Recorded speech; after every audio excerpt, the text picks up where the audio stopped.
Bonjour, bonjour. Alors nous voilà aujourd'hui dans la petite ville ou le petit village, je sais pas, de Nantia.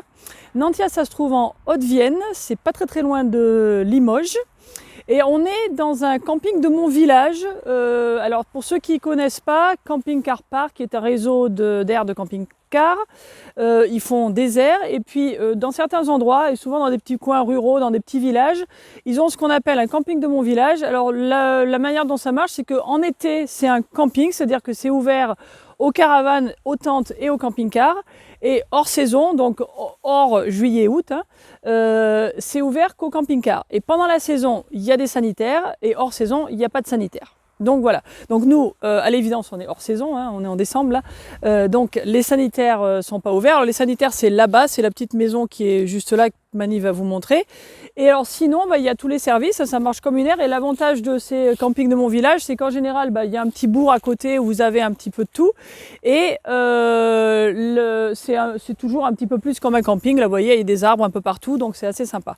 Donc voilà, c'est donc à Nantia, il y a une trentaine de places. On vous montrera la carte tout à l'heure, mais j'ai pas trop compris qu'est-ce qui est pour camping-car, qu'est-ce qui est pour caravane, qu'est-ce qui est pour les tentes. Enfin, là, vous pouvez vous mettre en gros où vous voulez. Hein. Il y a des endroits où c'est carrément que de l'herbe, donc c'est peut-être pas très bon pour le camping-car.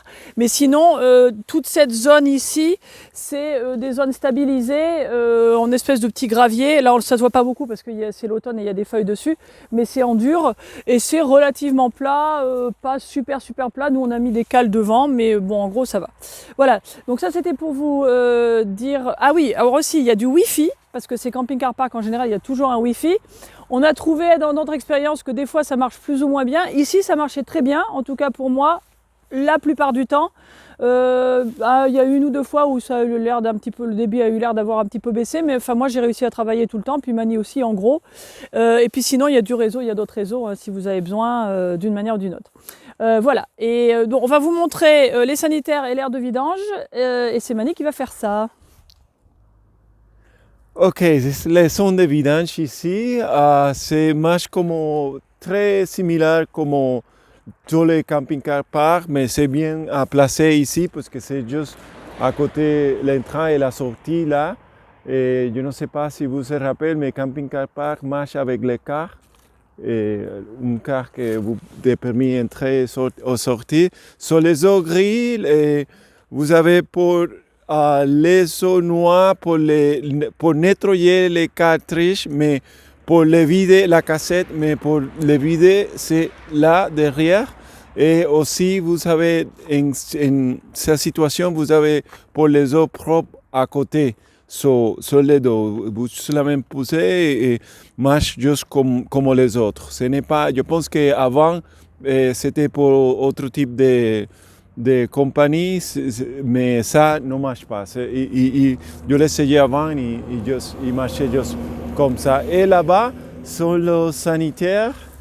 Les sanitaires sont là et sont fermés maintenant, mais c'était ce que Florence avait mentionné, que c'est comme un camping de mon village, s'appelle, que maintenant c'est fermé.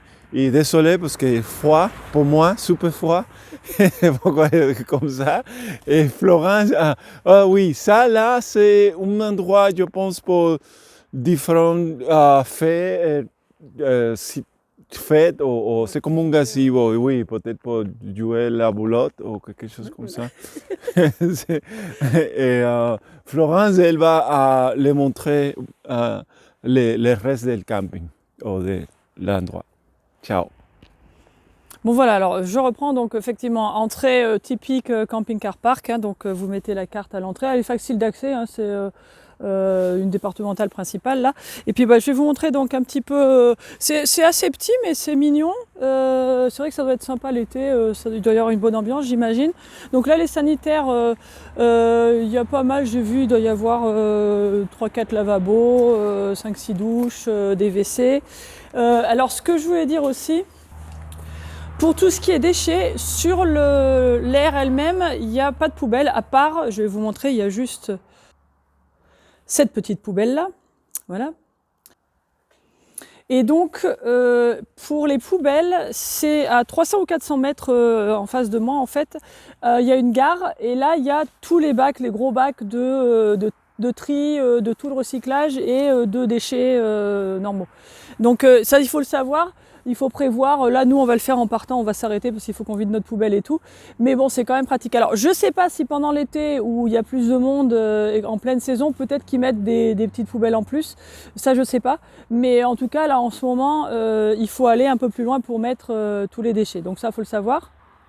Puis c'est bien de prévoir. Alors bien sûr, il y a de l'électricité partout. Alors voilà, bon, ça se présente comme ça. Donc là, c'est cette zone ici qui a l'air d'être peut-être plus pour les camping-cars, je sais pas trop. Sur le panneau, c'est pas très très clair qui est quoi. J'ai vu qu'il y a des petites photos de tentes. Donc ça, je pense que tout ce qui est l'herbe là-bas au fond, tout ça, c'est plutôt pour les campeurs, quoi, pour les tentes. Et puis le reste, après, là, vous pouvez vous mettre sous les arbres, etc. Alors juste à côté, il y a un petit lac. Je ne sais plus son nom, c'est peut-être le lac de Nantia d'ailleurs. Et alors c'est assez sympa parce qu'on peut faire le tour du lac, là c'est des petites balades assez cool. Alors ce qu'il faut savoir aussi, donc la gare est juste à côté, là.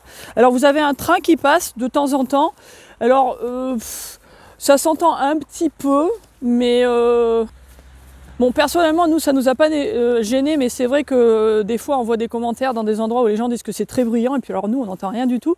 Donc, on est peut-être moins sensible. Si vous êtes très sensible au bruit et que vous risquez de vous réveiller, il n'y a pas de train la nuit, d'après ce que je vois. Par contre, il y en a un qui passe assez tôt le matin. La première nuit, j'étais moitié réveillée, je crois, à cause du chat, et puis j'ai entendu. Mais sinon, c'est pas très très gênant, quoi, à mon avis. Et donc voilà, donc là, vous avez le petit lac. Et puis bon voilà, ça fait toute l'air qui est là, là ça monte. Voilà, vous voyez que c'est un petit peu en pente, donc là effectivement, même pour camper, il faut avoir la tête ou en haut ou en bas. Et donc il y a des bornes électriques un peu partout, hein, ça marche bien.